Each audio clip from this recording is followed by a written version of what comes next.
This channel does not promote any violent, harmful, or illegal activities. All content provided by this channel is meant for an educational purpose only. কয়লা পাচার মামলায় আপাতত স্বস্তি অভিষেক বন্দ্যোপাধ্যায়ের। 10ই জুলাই পর্যন্ত ED দিল্লিতে অভিষেককে জিজ্ঞাসাবাদের জন্য ডাকতে পারবে না, এমনটাই জানিয়ে দিয়েছে সুপ্রিম কোর্ট।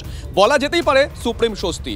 জ্যোতির্ময় আমাদের সঙ্গে রয়েছেন, আমাদের সহকর্মী। যাব জ্যোতির্ময়ের কাছে। জ্যোতির্ময়, দিল্লিতে ডাকতে পারবেন না কেন্দ্রীয় তদন্তকারী সংস্থার আধিকারিকরা, কলকাতায় বা অন্য কোথাও জিজ্ঞাসাবাদ করতে কি কোনো বাধা আছে? মানে নির্দিষ্ট করে জানতে চাইছি, জিজ্ঞাসাবাদে কি কোনো রকম স্থগিতাদেশ দেওয়া হয়েছে 10ই জুলাই পর্যন্ত?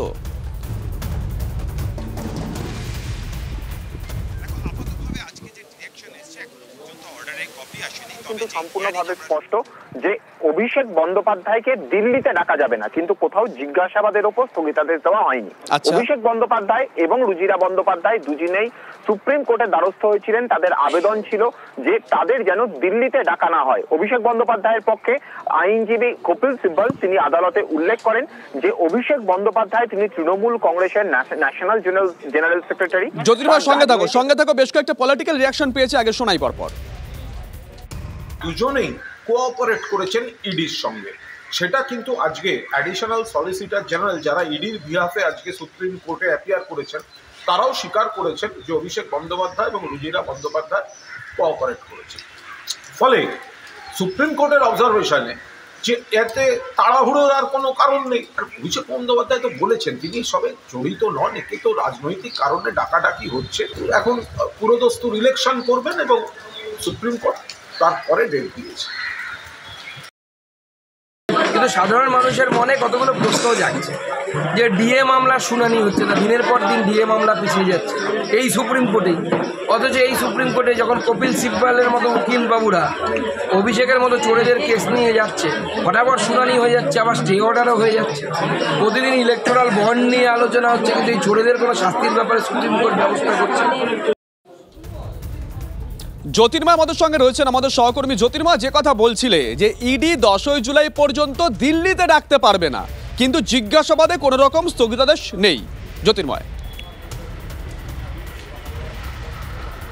দেখো প্রশ্ন হচ্ছে কোন গ্রাউন্ডে তিনি এই স্বস্তি পেলেন। কপিল সিব্বল তিনি আজকে মেনশন করেন যে অভিষেক বন্দ্যোপাধ্যায় তিনি নির্বাচনের প্রার্থী হয়েছেন, ডায়মন্ড হারবার কেন্দ্রে তিনি ফের প্রার্থী হয়েছেন, তিনি পার্টির ন্যাশনাল জেনারেল সেক্রেটারি, তার সারা দেশ জুড়ে দায়িত্ব রয়েছে, রাজ্যের সংগঠনের দায়িত্ব রয়েছে এবং তিনি একজন সাংসদ। এর পাশাপাশি যেটা গুরুত্বপূর্ণ বিষয়, 2022 সালের মার্চ মাসে তাকে শেষ ডাকা হয়েছিল। যতবার তাকে ডাকা হয়েছে তিনি প্রায় প্রত্যেকবার তিনি তদন্তে হাজিরা দিয়েছেন, সামনে তিনি সাড়া দিয়েছেন।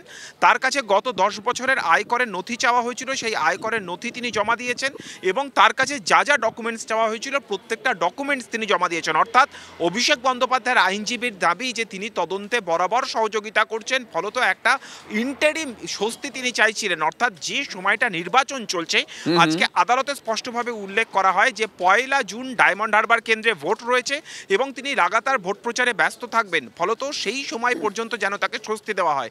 তারপরেই বিচারপতি বেলায়েম ত্রিবেদীর বেঞ্চ 10 জুলাই পরবর্তী শুনানির দিন ধার্য করেন এবং বলেন যে পরবর্তী শুনানির দিন পর্যন্ত অভিষেক বন্দ্যোপাধ্যায়কে দিল্লিতে তলব করতে পারবে না ইডি। অর্থাৎ একটা আপাত ইন্টারিম স্বস্তি কিন্তু অবশ্যই অভিষেক বন্দ্যোপাধ্যায় পেলেন।